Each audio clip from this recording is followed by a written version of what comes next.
today because we are diving deep in the sacred moments, the secrets that usually go silent and people don't talk about. I'm very excited about today's episode because personally, I feel it is very, very sacred because these are things that usually people don't want to talk about. And today we dive into inside the house. And with me here is a man that I have looked forward to always talking to, because when he starts intervening with truth and boldness, he excavates everything about love with wisdom. You're welcome, sir. Thank you very much, dear viewers. I'm happy and delighted to be with us yet again on another episode. Good to see you. How is your family? My family is very well, thank you. People at some point thought we are a podcast that focuses on singles only because we give them a lot. Yeah. Now we are here for marriage. We want to discuss forgiveness and grace in marriage, and I believe you have a very good role. Please take us up. I'm Dita Stashovia, for those of you that are meeting me for the first time. I am a counselor, I'm a relationship coach, and I'm a therapist. So if you have any relationship issues, both in and out of marriage, personal and couples, please click a link down there, reach out to us. For now, subscribe, like. When you like the video, the algorithm of YouTube is able to recommend other people to watch it. So allow people to tap in and watch this by you clicking that like button and subscribe. Yes. I am excited about this episode because I think it goes deep, not just into me, but I think to every family out there. Sure. Because when we get married, the 5 years are very interesting. Yes. Because when I go home with my wife, who was then my girlfriend, and when we go home, I think I have married my best friend. I think I've married this person that I have given so beautiful vows and just with words committed to. And I don't think I even need to come to a place where we really need to discuss forgiveness because it looks like I have taken home my best friend. Yes. And the first 5 years of marriage, as it is always said, that it's a bed of roses, but the thorns come in. Even the Garden of Eden, the serpent came in. When the Bible says, and whatever God created was beautiful. Good. It was beautiful. It was good. It wasn't even, the first time he says it's not good for man to be alone, is when he's creating Eve for the man. But now what God is calling good comes a serpent that has to disorganize all these things. And the same thing happens in marriage. I have enjoyed this period of the first 5 years in marriage. It's such a wonderful period because while you're there, there are so many things you have told yourself you will do. In my marriage counseling, the pastor was now telling us the phases of marriage, and he talked about a time when we will not talk to each other. And I said, no, that's impossible. That can't happen to me. And he had so much boldness telling me. He looked at me with a smile and he said, no, it will happen. And I knew I love this lady so much. I am so content with all the things that have been given to me. My intention was clear. I wasn't going to mess up the marriage. So I would love to know from your end, have you had issues in the first 5 years of marriage? And where do those issues come from that cause you now to learn a course you didn't have called management? You now have to learn a discipline of forgiving, and you're forgiving the very person you vowed to love and protect. Did you go through those phases in your marriage? Yes. My first 5 years, how they started was we ran away from the dance at the party because we couldn't wait to be alone. We had our suite, it was waiting for us. She had been tired of the high heels and we overdanced that day. So she whispered to me and we had to escape from our guests as they were dancing and were whisked away to our hotel room. As we are going, she really gets tired. I remove her shoes and carry her through the staircases of the hotel. I don't remember what had happened to the elevator, but I remember I did the staircases carrying her. So much love. And we go up there, do 2 days, rest and refresh. And after that, we have to take a flight. We get to the airport and I'm handing in her passport and mine. And the lady at the airport was like, "Go to Harawakana Kabandi. Where are you taking someone's daughter?" Like, he's like, "These are the guys. You know how Ugandan people." She's like, "You're stealing someone's daughter. Now what are you taking her? Do even the parents know?" So I pull out my rings with pride. And I tell her, "Madam, this is my wife. I'm going for honeymoon." "Are you sure? Where is the card? You may even find you've left your wife behind." I pull her ring and she's like, "This is my husband, please excuse us." So it felt like we were ready to defend ourselves every step of the way. We did honeymoon, we come back, we are happy. I remember those days, and I kid you not, like the first 2 weeks, you know, she sleeps early. So I would carry her from the couch, she's doze off in the living room, and I'll look at this innocent thing. And then I like and admire, and then just carry. And then she'd also just lean in, and I carry to bed, and then I cover her. And then I feel so proud and powerful, you know. And I'm like, this is how it's going to be like, you know. It's going to be like this. One time I come from work, I had driven a long distance from Kasese to Kampala, very many hours. I'm tired. Along the way, I came calling.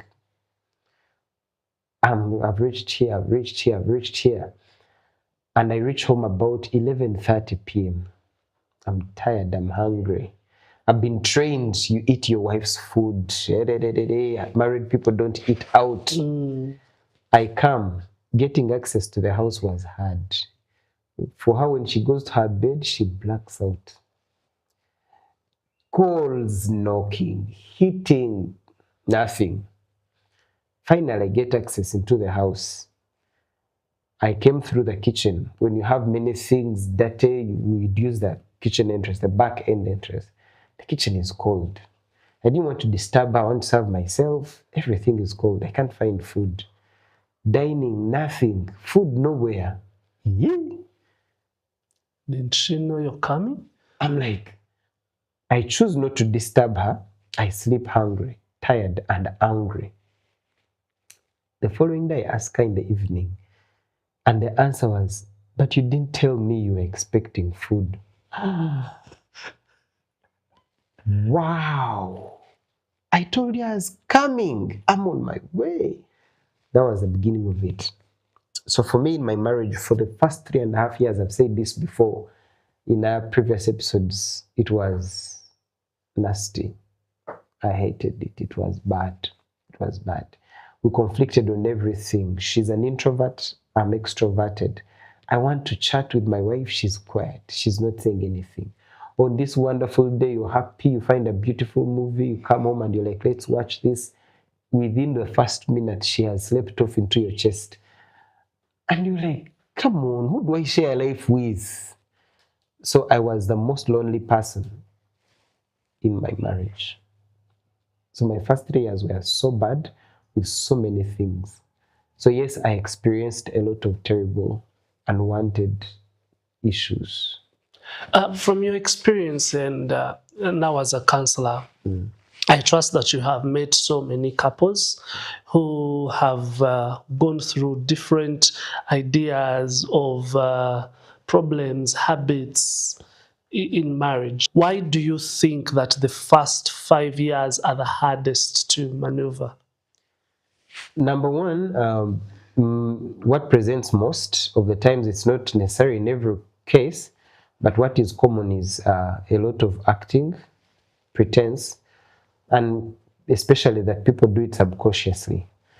People are trying to measure up to standards of things they've always wished Whenever they grew up at home, they saw their dad, mom, they didn't like certain things. They saw couples around them on TV, rumors on the streets, and they kept creating their own marriage in their head.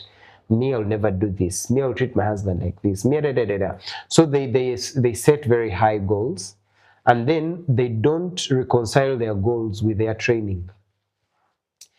It's not easy for people to realize that what you aspire to become, you have not assessed whether your capacity is developed to that. So when they come in, they are trying to work out what they aspired to be, but their preparation fails them. It frustrates them. You want to give your husband the best meal and he enjoys it, so you're being your best in the kitchen, but you never actually took courses in cooking.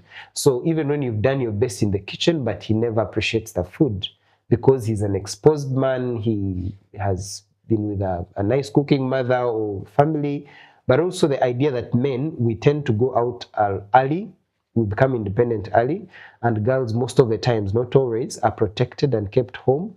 So many times girls come into marriage knowing only what has been done at home, and men know more than that.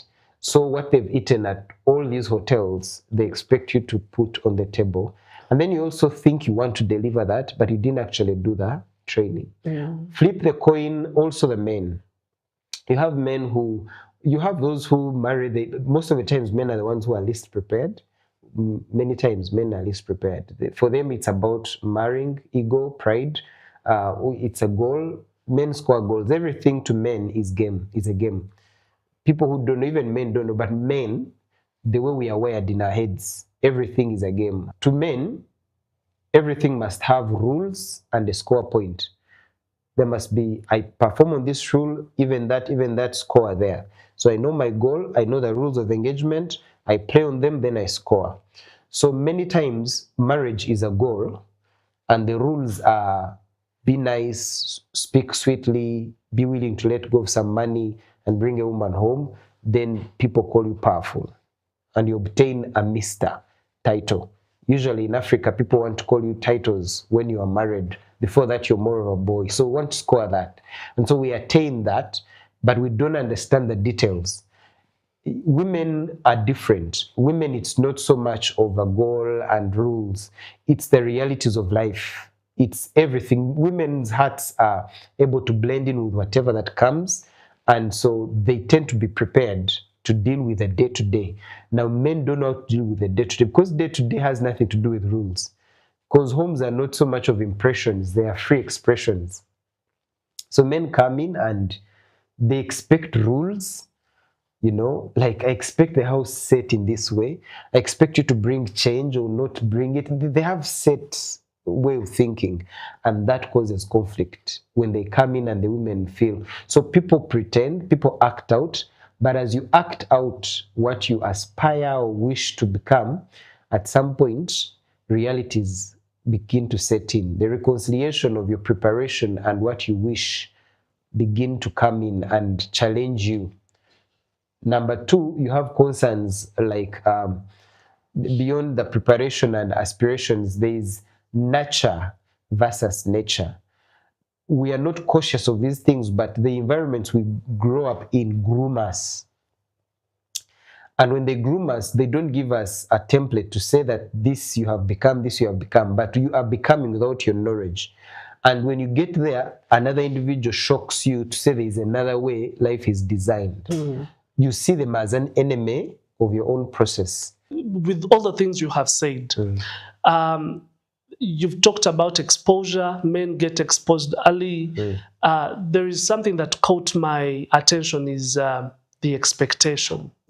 And I want us to dig deep into expectation because I think the whole idea of conflict starts with unmet expectation. You come back home, you're tired, you expect the wife to keep treating you in your expectation to have a meal. I mean, I'm coming from work. I have been working for you. I expect a meal. And I am back. I am still treating you with love and grace. We are still freshly married.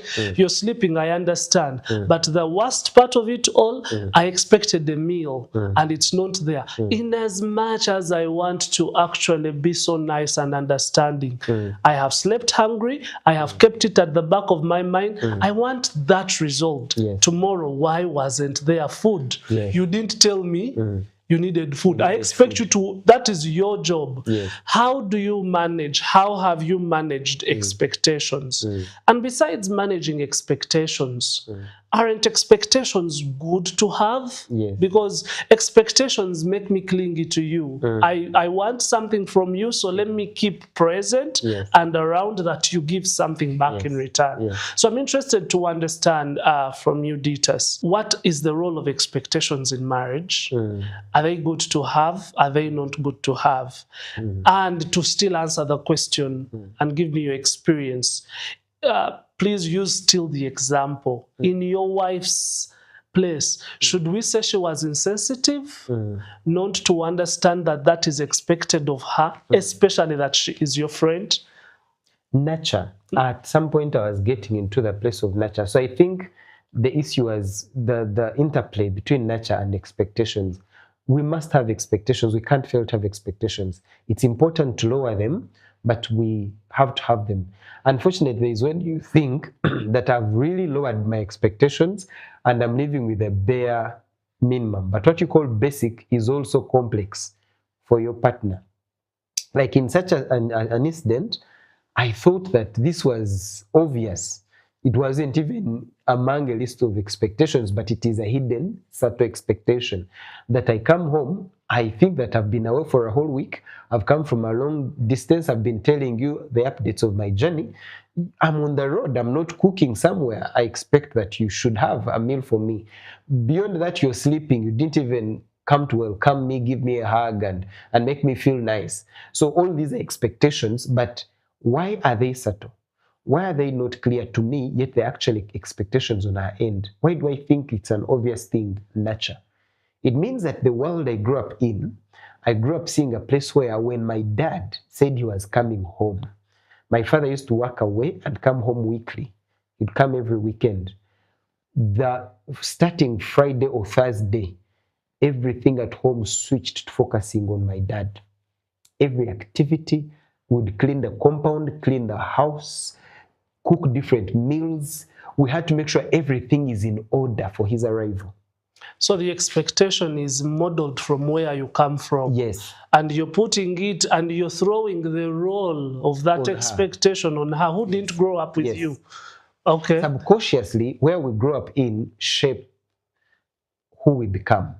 Now, the challenge is we become without our cautiousness being that alerted.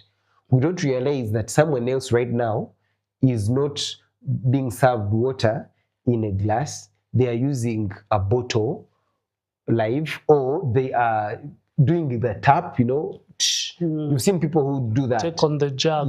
Yes. So that's what they are involved in every day. Now, for you, the jug has to be used, put in a glass, and then served. Now, that's your world. That's your obvious world. So you can even lower your expectations to the worst, to say they are no longer, I don't have expectations of her. Until you come home and there's no food and your heart is shocked. And then you realize, say we had that too is an expectation. And then you argue. But it's obvious. How do people live without serving each other? For example, didn't she expect me to come home to her? That should be obvious. She could also have an expectation that you're coming with the food. I mean, you're from a long distance. You should have buy yourself a meal. You should even have carried her the meal. She's equally hungry. Hoping that you should come. We don't have help at home. But when you dig into her world and how she grew up, you begin to discover that the dad and mom, probably dad never used to be away, so that he needs to come back. So when they served a meal to eat, they all served, ate, finished. Everyone goes to bed or wherever. So there is no need for how to prepare for those who are away. So in her world, she didn't know there is a cautiousness necessary for somebody away. Now, somebody may be arguing in the comment section, who does that? That's your expectation. To actually dig, I think that is you're freshly married. There is this expectation. And it looks obvious. Honestly, even to me, that looks obvious. Yes. Very many people are facing that. Yes. You're freshly married, there is this excitement. Probably this is even your first long trip away, yes. in the marriage. And there's always this, we are now married. Probably you're driving thinking about her, and you're back home and she's dead asleep. Bought her a gift. You even bought her a gift. After the hug, you give her this gift. You even want sex in the night, you know, like we've not been seeing each other. She should be rested and fresh to unleash to you. Because I have taken my friend home, there are so many other things we haven't talked about, but they should be obvious because, I mean, she likes me. I like her. And you know, there are also those things that the ladies do when we have just gotten in the marriage. We talked about them. Probably she even talked about them in the vows. I will cook for you. And it looks so obvious. And I'm back at home and she's sleeping. It looks like she's not even interested in me. And she has the guts to even ask you, why didn't you tell me that you wanted to eat? Because I trust it makes you angry, even if you don't say it. How do you manage to even keep married? Because that's like a switch to recognize that actually I think I'm in the wrong relationship. I'm in trouble here. Exactly. So firstly, people have to realize that maturity is what can begin to save us in some things. For example, your mind switching to boom. That's a light that says the way she grew up is talking right now. It appears like at home, they probably never had people who would work from afar, needing to come back home, and the environment they need to find at home. So she never observed that. Or did she grow up in boarding school that she never actually saw how people who travel for work on return, how they are treated? So that it's part and parcel of their build-up. Or is it possible that at home there was a system that required everyone to be clear on everything they need? So nobody did for anyone anything without the other asking. So for anything to be done, you have to ask. So they could have grown up in that kind of environment, or in systems, again, like boarding school, where everything is on schedule and you must speak, you must ask for things. If you don't ask for them, life flows, you know. So things like that, you want to evaluate what system nurtured the spouse I am married to. Because you can rush to judge the person is the wrong one, when actually they are not the wrong one. It's how they were nurtured. And you can both work on how do we live each of our natures and create or forge a new nature. The part of living to cleave, because the Bible says, for this reason a man shall leave his father and mother and be joined or cleaved to his wife, and the two shall become one. So where is the oneness? What oneness are we talking about? It is that place of where we all agree to say, we know that what we are getting into is going to shock our hearts a lot. Because usually when it comes in the known, it's easy to manage. It actually always comes in the unknown. For example, in that instance, my expectation was that at home, I saw my father being given special meals every time he came, served in special bowls, on a special table, special everything. Literally, meals at home changed. As children, we always wished daddy's coming, because whenever he's around, eating was always at its best. So we wished his presence because we want to eat well. So while I knew or wished I had the best meals prepared for me, now I will work on lowering my expectations. When you tell people lower your expectations, you have to be sure what they're working on. They will work on so many but not work on the obvious. So me, I would work on that and be like, I don't expect a special meal because this is not home. This is a new place. So I'm willing to eat whatever I can find and be happy with that. Lo and behold, no one told me there's a possibility of a nothing. You get it? I'm interested to know, did that incident affect your marriage in any way? Yeah, it created worry. It created worry in you? In my heart. Was the worry communicated to your wife? No. Not then, over time. Okay. I immediately entered a very big shock. Like, the shock was, it was okay for me not to find food. If somebody can say I had a headache the whole evening, if somebody can say we didn't have fuel, I didn't have money, a reason present, and then, okay. But the reason is you didn't tell me. I'm like, this is too deep. Like, it was a red flag. Like, there's so much more that is not okay. If this can require me asking or talking about, then there's a lot that is not dealt with. Allow me, I'm still using your incidents because now I have been in relationships where I think I am right. And I even take the responsibility to actually talk about what I think I'm right about. For example, I want to work my marriage so well, and I've decided to be verbal about some things. And I even communicate. I say, am I supposed to tell you to really cook for your husband? Yes. And because I think I'm right and the intentions are even clean and clear, why I am actually telling her is to save our marriage, but she also takes it off on the wrong foot. Yes.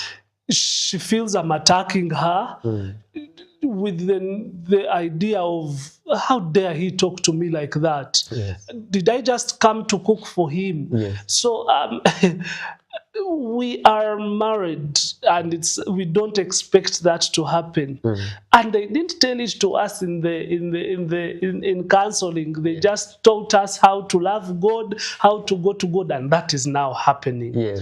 And to very many of the people that are watching, it is those small things that happen. Sometimes we don't talk about them, but they cause a resentment in our hearts that cause us to shout when we are asked a simple, "Are you hungry?" Yes. So I'm very interested to know. You talk about words like maturity, and we don't, because we also need to define them. I am mature, but I'm hungry. Yes. And while I think I am mature, because it's another thing also to think I am mature until hunger disorganizes me and causes me to raise my voice. Yes. So the idea of you are behaving a certain way, I don't expect it. Trust me, when I'm sleeping hungry, especially me, I don't like sleeping hungry. And I had gone to actually work for you. In what way do we have those things not become the stumbling block for us to keep married? You said it's a red flag. Yes. When it's a red flag, if it means if she did it before you're married, that would probably stop you from continuing to date, or you would look otherwise. So now you're married. How do you keep married? With unmet expectations, with these red flags, with all these things that a person that after putting a ring on it is doing things that you didn't expect. It's unfortunate that there's a certain gender that feels unrepresented. I can imagine someone who said yes. Because we didn't talk about things like, what if she didn't have the money? What if she didn't have all these things? Of course, like I said, my pain was on the reason she gave. That was where the bigger part of the problem started. Presenting a form of naivety in a space that I thought was obvious. Our conversation is not on my story with my wife. The conversation is on the expectations that are not expectations.